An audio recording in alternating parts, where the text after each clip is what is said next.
Today you're going to learn how to download and install Kesa AI. Okay, so here you're going to type Kesa AI, press enter. You're going to see the first link, click on the first link here. It's going to take you to the home page where you're going to see the home page for Kesa AI code editor.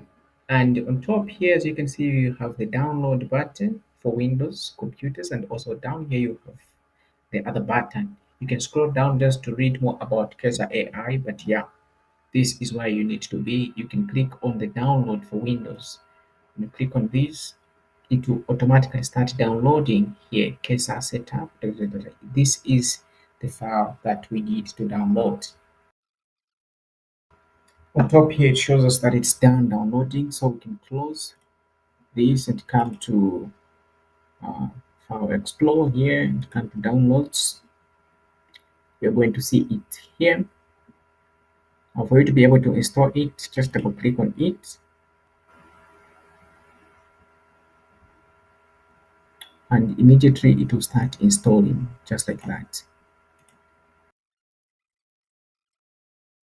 The installing is complete. So to open it, you can just simply click on Start. You're going to see it here. When you click on it, it should open. And here you can see we have the default VS Code. Or by default, the language that you're going to be using is English. But if you want to use non-English language, you can just specify it here. Code base is wide and embed. This is good. So click on Continue. VS Code extension, use extension.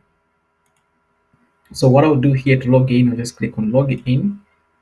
Then it will open a new tab in a web browser.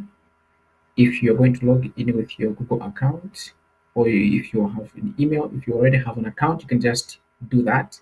Me, I'm logging in with a Google account, so I'll click on Google, continue with the Google account. Then here I'll choose the Google account that I'll use.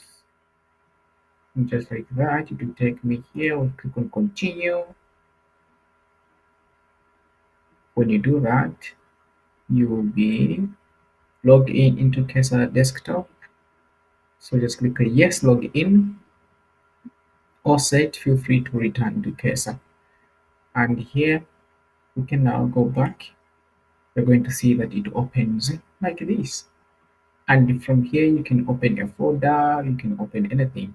So what we want here is to open a folder of a project we are working on. I have it on my desktop in this folder online. Then I have web, and here I have this end to end landing page. You can just import this like that, and just like that, this opens like this. So this is perfect. I hope this video is helpful. If it was, please leave a like on this video and subscribe for more videos like that.